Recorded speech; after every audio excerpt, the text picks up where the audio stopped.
Hey everybody. Okay, so I'm sorry that I'm walking away, but I'm simultaneously cooking dinner because, during quarantine I actually have to cook dinner every night, whereas I didn't always have to do that. So this is fun. I'm still stuck in this hole. I'm not having fun. If anybody else is having fun, I'd love to hear about it. Please distract me from this child who's doing Avengers slides all the time.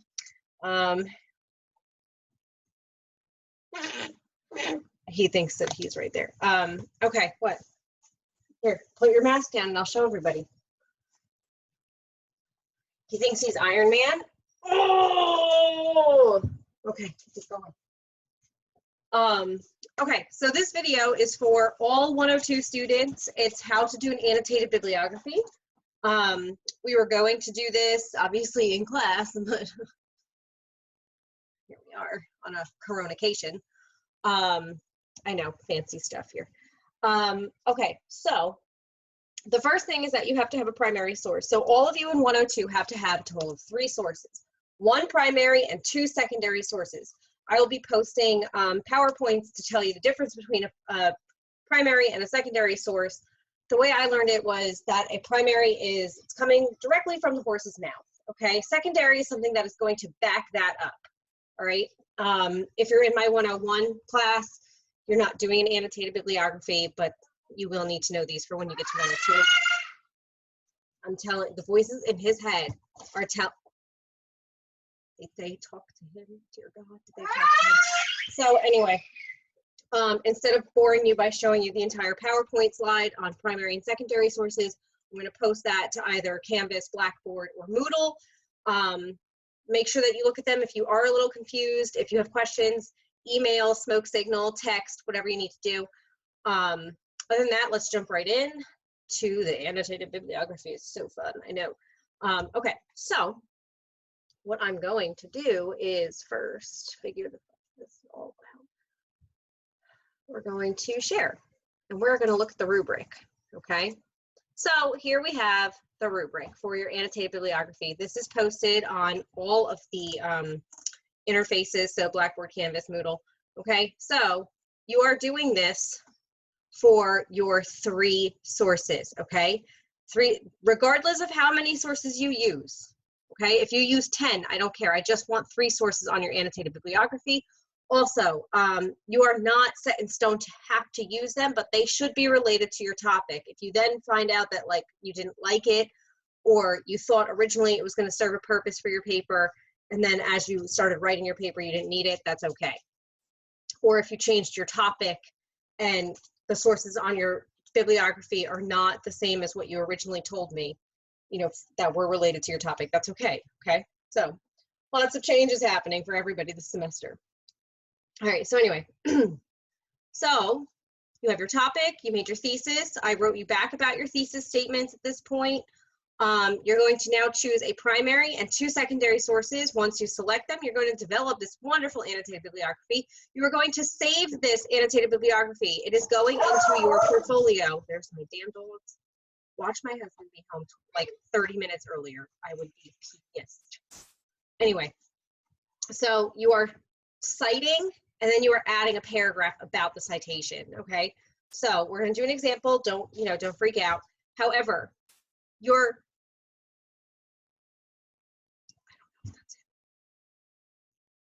Christian, is Daddy home? Was that him at the door, or did you just let the dogs out? Okay, thank you. All right, so once you have your MLA citation for your source, you're then going to answer these 5 questions. Okay, I don't know why it's not letting me highlight. These 5, what? You need to go put your shoes on and then you can go out. Make sure you shut the door. All right, so the first thing is you're giving an explanation of the main purpose. This may be 1, 2, or 3 sentences long, depending on, I guess, the source length as well. A short summary of the key findings. Again, 1 or 2 sentences, so this should not be long. Yes, they're on the wrong feet. Academic intellectual credentials of the source. So does it come from a credible source? This is something I need to know. So is the author of this source, do they have a doctorate in the field, or are they just some Joe Schmo on Wikipedia? Okay, remember, Wikipedia is not a source. It is a good place to start looking, but it is not a credible source. Anybody can go and write anything they want. Okay, so Lucy literally sounds like she's dying. I'm so sorry for all the distractions. Once you determine and say, you know, this is a expert in their field, or whatever it is, that's going to be one sentence. Okay, does it appear in a peer-reviewed article or journal? Probably not. Is the author someone who has expertise? Yes or no? Okay. Any shortcomings or biases? All right. So if you're on a .gov page or on a .org, okay, so some of your topics you might not be able to find something in a scholarly journal. You might be looking elsewhere on the internet. So if it's a government page or org organization, you need to see, are the biases, you know, like if you were doing abortion, are they pro or con? That can work for or against your paper. So that would be a shortcoming or a bias. If it's a government page, are they left-wing extremists? Are they right-wing extremists? That can also kind of go against it. So these are things that you just have to be aware of when you read it and when you look at your source, okay? And then lastly, the value of it as it contributes to the topic you're exploring. So is it going to be very valuable, and how so? All right, so then here are your, I don't know where you put Iron Man's gloves. Here are the criteria for how you will be graded. Okay, so you got to make sure that your annotation is in NLA. She doesn't want to go out. Okay, mechanics and grammar, you need to be grammatically correct. Assignment criteria, does every source have a proper citation? Are your hanging indents there? Okay, you will get points off if your indentations are incorrect. Your evaluation of your source, is it good? Your annotation itself, does it offer me a good insight so that I don't actually have to go read it? Yes, occasionally I do go read your sources because I have nothing better to do in quarantine. Credibility, are they from credible places, or did you simply click on the first link when you typed in your topic? Okay, and then your source selection, is it relevant to your topic or not? Okay, so now we're going to practice one real fast. Okay, we're going to go to the document, share. All right, so let's just say that my topic is stereotyping, okay? I try to pick something that I feel I can kind of talk about through all my classes. So stereotyping, okay? So we're gonna use the book, Hate You Give. All right, so that's gonna be one of my sources. So now we're gonna pretend that I don't have the book. I'm also going to do a new share, where is it? Here it is. Okay, sorry. Let's make sure you guys can see this. I have to pull up the ISBN number. I also have to turn on my stove. Okay, the Hate You Give book. Okay, so now this is the one that I have. I'm going to look for the ISBN number because it's a book. Once I get it. Publisher, that's great. Okay, why is my, no thanks, I already own the book. Okay, so here's my ISBN. Sorry, you guys probably won't have to do this, but it's all I got. So now we're going to go to Easybib. Easybib is your friend. Okay, I hope you guys can see this. Okay, all right. So now I'm going to create a citation. You can, from Easybib, create your annotation as well. So I'm going to be citing a book. It's going to ask me for my ISBN number. Paste, search. Hopefully that works. There it is, The Hate You Give. Cite. Sorry, I just have to send this.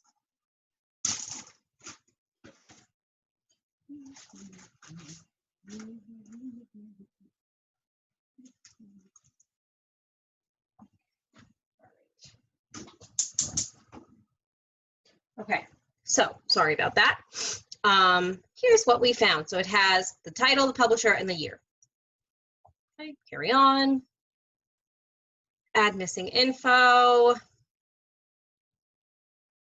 Angie Thomas. All right, that's really all we need. So we're going to create the citation. It shows up, there it is. Okay, so copy, we're going to go here. I don't always know if you guys can follow everything that I do. Okay, so citation, there it is. Now, what I like to do, maybe this isn't what you guys want to do, but this is just a way that I like to keep track of things because I hate going back and forth between screens. So I go to the rubric and I copy those 5 things, okay? Those 5 things that you need to include into your annotation itself, okay? I copy them and I paste them onto my document that I'm gonna end up sending to the teacher. All right, so here are the 5 things. So now I'm going to put the main purpose of this source is to be analyzed from a racial lens. Now, lenses are something, I don't know why that's lens. Lenses are something that you do once you get into like critical theory. Most of you probably won't go into that class because it's more for English majors, so lucky you. It would be like you're going to look at everything from a racial standpoint or a gender standpoint or a queer standpoint, because those are different. Yeah, beautiful. Okay, so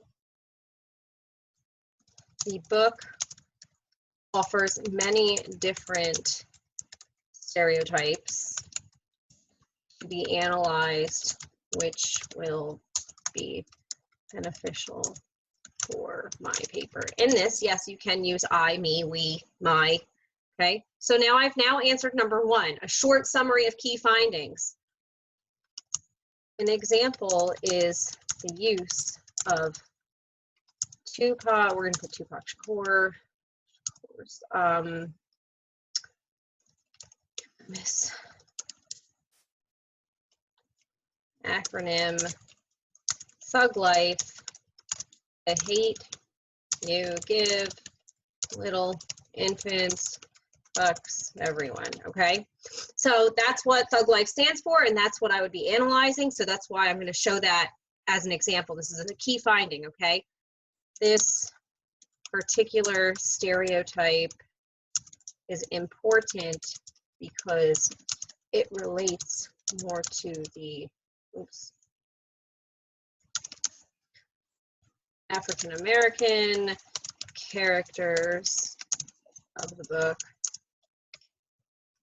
rather than the white counterparts, as it is similar in real life. Okay, all right, so now I've answered, whoopsies. I have now answered number 2. Now, to do number 3, when you have to look for the credentials for an author, just Google the author. This is, you know, incredibly simple stuff. It really is. It's not as hard as people think it is, okay? So now we're going to go to Angie Thomas. That's it. That's the author. That's who I'm going to look up. Okay, now, obviously, Wikipedia gives me some good stuff. We already know that she's a young adult author, but look at this. She has her own site, so I don't need to go to Wikipedia. Okay, most of the times if it's a, let's look up about. Okay, there she is. Okay, she was born and raised Jackson, Mississippi. She was a teen rapper, has a BFA in creative writing. Okay, so there we go. However, the other part that I could include here in this, with this particular source, is that she can write from experience. Okay, so Angie Thomas holds a BFA, which is a Bachelor's in Fine Arts in creative writing, and is also African American, which means that she is writing from a first-hand point of view. Okay, so it doesn't mean that she's a white author writing about what it means to be Black in America, because that would obviously be a bias or a shortcoming, because those two things are not going to go together. What a white person experiences and what a Black person experiences are totally different things. So if she were white, that would be a shortcoming or a bias, or both, really. But because she is not, that gives her like a leg up. It gives her expertise in this field of writing this story. She also was inspired to write this story after the Trayvon Martin case in Florida. So she gathered, we can assume from there that she gathered all of her sources to be able to correctly write this type of book.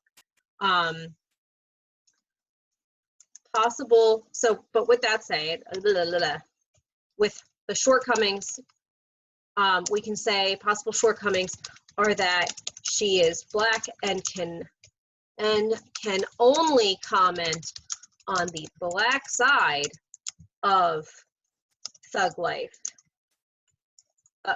Versus the white side. Okay, does that make sense? So because she's Black, she can only see it from her side. She doesn't see it from the counterpart of the white side, if that makes any sense. This is my cat Ginger, if you guys can see her. Okay, and so then the value.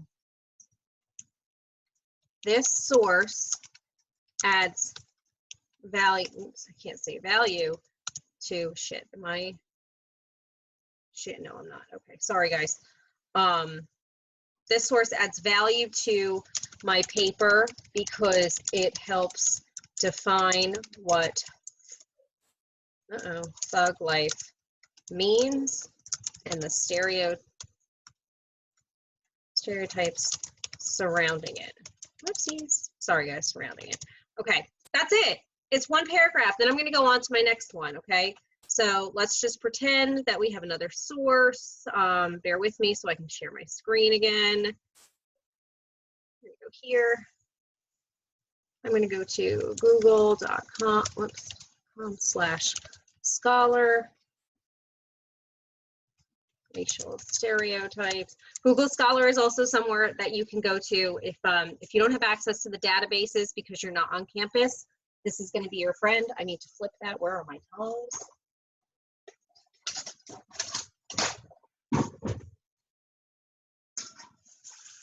Nope, not time. It's not time to flip. No flipping should be happened. Ginge, I don't want your asshole on me. Okay, so let's go to, all right, we're gonna go here. Journal of Experimental Social Psychology. So this is gonna be a good one because it's from a journal. So that means that this person most likely is an expertise in his field or her field because Jordan can either. Now what I want to do is I want to cite it. Usually you're allowed to cite it from here, but I guess not. So we're going to copy. I'm then going to go to Easybib. Now I'm just showing you how to do this so that if there is a hanging indent, you guys know what you're doing.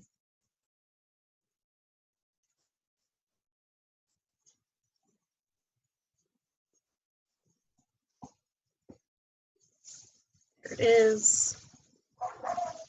I can't stand my dogs. Okay, the publisher and sponsor. Science Direct. Whoopsies, wrong button. So why did you ask me? All right, it doesn't matter. Complete citation. Oh my gosh, we have to view a freaking video. Oh my Lord, dear Jesus. It's a familiar story, and it is ruining your sleep. And next I'm gonna get my coffee. Oh, you're done? Okay. All right. I was getting coffee. I'm still gonna get my coffee. I'm still here.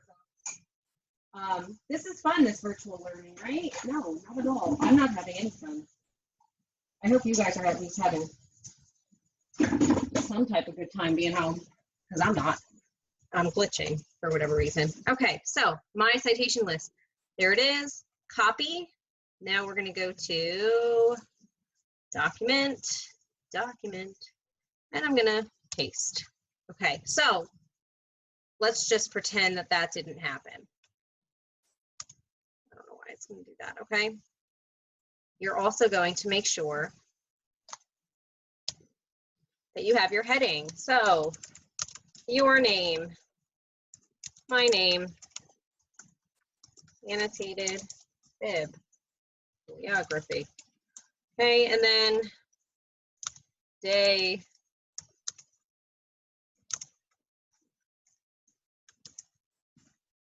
Okay, so we have this. Now we're going to do our headers. So if you are using Microsoft Word, this will be easy. Double click. That's it. Tab, tab. That's it. Then you're going to put page number, top of page. Okay, and it wants to be number 3. And then you are going to put your last name in front of it. Done. Okay, now we're going to do this. It all needs to be the same font, Times New Roman. I don't know why I'm yelling. Times New Roman, 12-point font. And then we're also going to double space it. Yeah. So you do not need to put 1, okay? I can figure this stuff out, I promise. However, your sources should be in alphabetical order just so that you get used to doing it.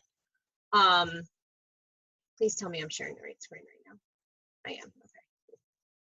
So I think that about covers how to do your annotated bibliography. If you need further instruction, we can do it during a live Zoom. We can do it together. We can do a one-on-one.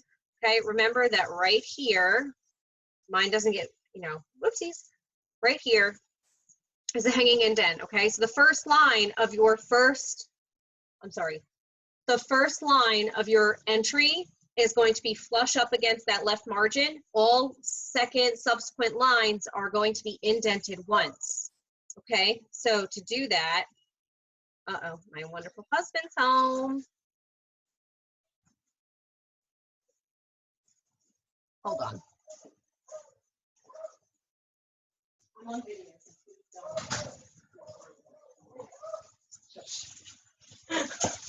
Okay. Yes, he's home. Wonderful husband's home. I believe that's it for your annotated bibliography. If anyone needs any further assistance, let me know. Let me stop this share. Okay. The rubric is up on either Blackboard, Canvas, or Moodle, whatever you're using. This video will be posted as well onto the YouTube page, as well as whatever interface you guys use. I think that's about it. So let me know if you guys need more help or if you found this sufficient enough, and I will see you guys when I see you. Bye, guys.